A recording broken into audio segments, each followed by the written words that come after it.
మనందరికీ ఇల్లు నీట్‌గా ఉంచుకోవడం అంటే ఇష్టమే. కానీ కొంతమందికి అతి శుభ్రత ఉంటదనమాట.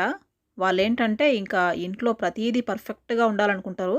సో, వాళ్ళ గురించి నేను కొన్ని విషయాలైతే ఈ వీడియోలో డిస్కస్ చేయాలనుకుంటున్నాను. వీడియో అయితే చాలా యూజ్‌ఫుల్‌గా, ఇన్ఫర్మేటివ్‌గా ఉంటది. ఖచ్చితంగా స్కిప్ చేయకుండా లాస్ట్ వరకు చూడండి. మన ఛానల్‌ని ఎవరైనా సబ్స్క్రైబ్ చేసుకోకుండా వీడియో చూస్తున్నట్లయితే ఖచ్చితంగా సబ్స్క్రైబ్ చేసుకోండి. ఇంక వీడియో అయితే స్టార్ట్ చేసేద్దాం.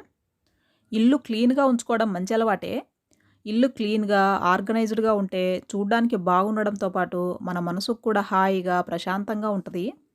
ఇల్లు నీట్‌గా ఉండడం వల్ల ఇంట్లో ఉండే మిగతా వాళ్ళందరికీ బానే ఉంటది గానీ, మనకే క్షణం గూడా తీరికుండదు. మనకు తినే పని, బట్టలేసుకునే పని ఉన్నన్ని రోజులు కడగడం, తుడవడం, ఉతకడం లాంటి పనులు ఉండనే ఉంటాయి. ఎంత చేసినా అయిపోవు. చాలామంది ఇంటిని నీట్‌గా ఉంచే ప్రాసెస్‌లో వాళ్ళు వాళ్ళ జీవితాన్ని జీవించడం మర్చిపోతున్నారు. ఇల్లు నీట్‌గా ఉంచుకోవడంలో గూడా ఒక లిమిటేషన్ ఉండాలా? ఎప్పుడూ ఇంట్లో వస్తువులు వాటి వాటి ప్లేస్‌లో ఉండాలా? ఒక్క రవ్వ గూడా దుమ్ము ఉండకూడదు. బట్టలు నీట్‌గా, లైన్‌గా మడతబెట్టి ఉండాలా? కిచెన్‌లో వస్తువులన్నీ ఎప్పుడూ నీట్‌గా వాటి ప్లేస్‌లో ఉండాలా అని ఎప్పుడు ఏదో ఒకటి సర్దుతూనే ఉంటారు. ఏదో ఒకటి తుడుస్తానే ఉంటారు. ఈ పనులన్నీ ఎప్పటికి అయిపోయేవి కాదు. చేసే కొద్దీ ఉంటానే ఉంటాయి. ఎప్పుడు ఈ పనులే చేస్తా ఉంటే మనం మన లైఫ్‌ని ఎంజాయ్ చేసేదెప్పుడు? ఎంజాయ్ చేయడం అంటే ఎక్కడికో లాంగ్ ట్రిప్‌లు వేయనక్కర్లేదు. సినిమాలు, రెస్టారెంట్‌లకు వెళ్ళనక్కర్లేదు. ఇంట్లోనే చేసుకునే చిన్న చిన్న ఆనందాలు గూడా ఉంటాయి. లైఫ్‌లో వెనక్కి తిరిగి చూసుకున్నాక ఎప్పుడూ కడగడం, తుడచడమే గాకుండా మనకు చెప్పుకోదగినట్టు కొన్ని జ్ఞాపకాలుండాలి గదా! కడిగిన దాన్నే మళ్ళా మళ్ళా కడుగుతా ఉండేదానికంటే ఆ టైంని పిల్లలతో స్పెండ్ చేస్తే వాళ్ళతో మనకి ఒక మంచి రిలేషన్‌షిప్ అన్నా ఏర్పడతది.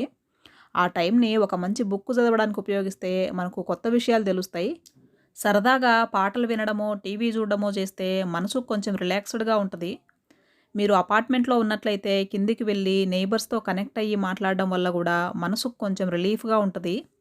ఇల్లు నీట్‌గా ఉంచుకోవడం మంచి అలవాటే కాదన్ను. అలాగని మన జీవితం మొత్తం దానికే అంకితం చేయాల్సిన అవసరం లేదు.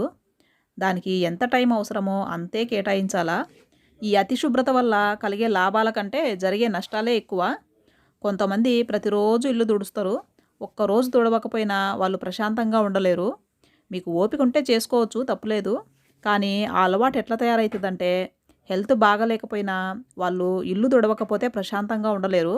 మనసులో ఏదో గిలిగా ఉంటది. ఖచ్చితంగా తుడవాల్సిందే అన్నట్లుగా బిహేవ్ చేస్తారు. అది కరెక్ట్ గాదు. దీనివల్ల మెంటల్ ప్రెషర్ ఎక్కువైపోతది. చేసుకోగలిగినప్పుడు చేసుకోవాలా, చేసుకోలేనప్పుడు లైట్ తీసుకోగలగాల. అప్పుడే ప్రశాంతంగా ఉండగలము. మనం ఎప్పుడూ ఒకే ఎనర్జీతో ఉండలేం గదా! ఏజ్ పెరిగే కొద్దీ ఆబ్వియస్‌గా మనకు బాడీలో స్ట్రెంత్ గూడా తగ్గుతా వస్తది. అప్పుడు అన్ని పనులు చెయ్యలేము, చేయకపోతే ప్రశాంతంగా ఉండలేము అన్నట్లు ఉంటది పరిస్థితి. కొంతమంది పని మనిషిని పెట్టుకున్నా గానీ ప్రశాంతంగా ఉండలేరు. ఎట్లా చేస్తుందో ఏమో అని మళ్ళా వెనకాలనే తిరుగుతా ఉంటారు. దానికి బదులు మనమే ఆ పనులు చేసుకోవచ్చేమో ప్రశాంతంగా అయినా ఉంటాం అనిపిస్తది నాకైతే. యంగ్ ఏజ్‌లో ఉన్నప్పుడు అలసట తెలీదు గాబట్టి అన్ని పనులు కరెక్ట్‌గా చేసుకుంటాం. కానీ ఒక ఏజ్ వచ్చిన తర్వాత అన్నీ చేయలేము. ఒకరు చేసిన పనులు మనకు నచ్చవు. అప్పుడు కూడా మళ్ళా అదొక ప్రాబ్లము.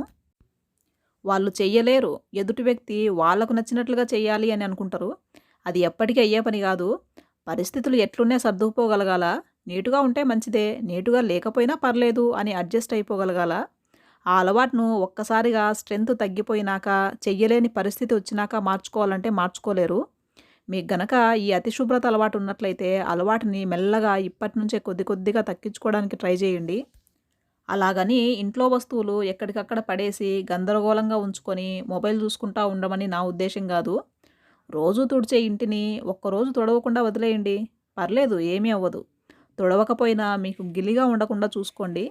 ఇక్కడ నా ఉద్దేశ్యం ఏంటంటే, మంచి అలవాటైనా, చెడ్డ అలవాటైనా దానికి మనం అడిక్ట్ అవ్వకుండా ఉండాలి అన్నది మాత్రమే. అపరిశుభ్రంగా ఉండమని గాదు. కొంతమంది వాకిట్లో ఉండే డోర్ మ్యాట్లు ఒక్క రవ్వ అటు ఇటు పోయినా గానీ ఒప్పుకోరు. ఇంక మనశ్శాంతిగా ఉండదనమాట దాన్ని సరిగ్గా పెట్టేంత వరకు. లైఫ్‌ని మరీ ఎక్కువ సీరియస్‌గా తీసుకొని స్ట్రిక్ట్‌గా ఉండాల్సిన అవసరం లేదు. కొంచెం లైట్ తీసుకొని హ్యాపీగా ఉండండి. కొంతమంది రాత్రి ఎంత లేటైనా తిన్న గిన్నెలన్నీ కడిగేసే పడుకుంటా ఉంటారు. అది మంచి అలవాటే కాదన్ను. కానీ ఎంత అలసిపోయినా చేయాల్సిన పని లేదు. అప్పుడప్పుడు కుదరనప్పుడు అలా వదిలేసి ప్రశాంతంగా నిద్రపోయి పొద్దున్నే చేసుకోగలగాల. అబ్బా! గిన్నెలన్నీ అక్కడే ఉన్నయే, కడగలేదే, సింకు నిండా ఉండిపోయినయే, ఖచ్చితంగా కడగాల అనే గిలి లేకుండా ప్రశాంతంగా ఉండగలగాల. చాలామంది ఇంట్లో బండలు తుడిచేదానికి, కిచెన్‌లో కౌంటర్ టాపు, స్టవ్ తుడిచేదానికి సెపరేట్‌గా కెమికల్స్‌తో చేసిన లిక్విడ్స్ తెచ్చుకొని అదే పనిగా వాడుతా ఉంటారు చీటికి మాటికి. ఆ లిక్విడ్ స్ప్రేలో యాంటీ బ్యాక్టీరియల్ ప్రాపర్టీస్ ఉంటాయి. అవి వాడడం వల్ల క్రిములన్నీ పోయి చాలా హెల్తీగా ఉంటాం అనుకుంటా ఉంటారు. అవి వాడడం వల్ల హెల్తీగా ఉండడం మాట పక్కన పెడితే మన ఇమ్యూనిటీ తగ్గిపోతది. దాంట్లో ఉండే అదే యాంటీ బ్యాక్టీరియల్ ప్రాపర్టీస్ వల్ల మన బాడీలో ఉండే మంచి బ్యాక్టీరియా కూడా చచ్చిపోతది. ఆ కెమికల్ స్ప్రేల వల్ల మనకు కలిగే మేలు కంటే నష్టమే ఎక్కువ. కాబట్టి అలాంటి స్ప్రేలను ఎంత వీలైతే అంత తక్కువ వాడండి. అసలు వాడకపోతే ఇంకా మంచిది. నేనైతే అలాంటి స్ప్రేలు అసలు కొనను, వాడను. ఇప్పటివరకు కొనిందే లేదు నేను. అలాగే హ్యాండ్ వాష్‌లు కూడా కొంతమంది ఊరికే హ్యాండ్ వాష్ లిక్విడ్స్ వేసి చేతులు కడుగుతా ఉంటారు చీటికి మాటికి. కిచెన్‌లో బోకులు కడిగేదానికి ఒక సబ్బో, ఒక డిష్ వాషింగ్ లిక్విడో ఏదో ఒకటి ఉంటది గదా!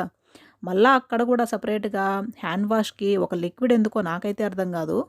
అలా చీటికి మాటికి చేతులు కడుక్కోవడం వల్ల గూడా మంచి బ్యాక్టీరియా చచ్చిపోయి మన బాడీలో ఇమ్యూనిటీ తగ్గిపోతది. అతి అనేది ఏ విషయంలో గూడా మంచిది గాదు. అది మంచి అలవాట్లకైనా, చెడు అలవాట్లకైనా రెండిటికి వర్తిస్తది. మీరు ఎంత కష్టపడి ఇంటిని నీట్‌గా సర్ది ఎన్ని జేసినా సాధించేదేమీ లేదు. ఒళ్ళు నొప్పులు తెచ్చుకోవడం తప్ప. లాస్ట్‌కు మీకు చేసేవాళ్ళుండరు. మీకు మనశ్శాంతి ఉండదు. కాబట్టి మీకు అతి శుభ్రత అలవాటు ఉన్నట్టయితే శుభ్రతను కొంచెం తగ్గించుకొని హ్యాపీగా ఉండండి. అదండి ఈరోజు వీడియో. నేను ఈ వీడియోలో చెప్పిన విషయాల గురించి మీ అభిప్రాయాన్ని ఖచ్చితంగా కామెంట్ బాక్స్‌లో కామెంట్ చేయండి. ఈ వీడియో మీకు నచ్చినట్లయితే ఖచ్చితంగా లైక్ చేయండి. మన ఛానల్‌కి ఇంకా సబ్స్క్రైబ్ చేసుకోకపోతే ఖచ్చితంగా సబ్స్క్రైబ్ చేసుకోండి. Thank you for watching. By.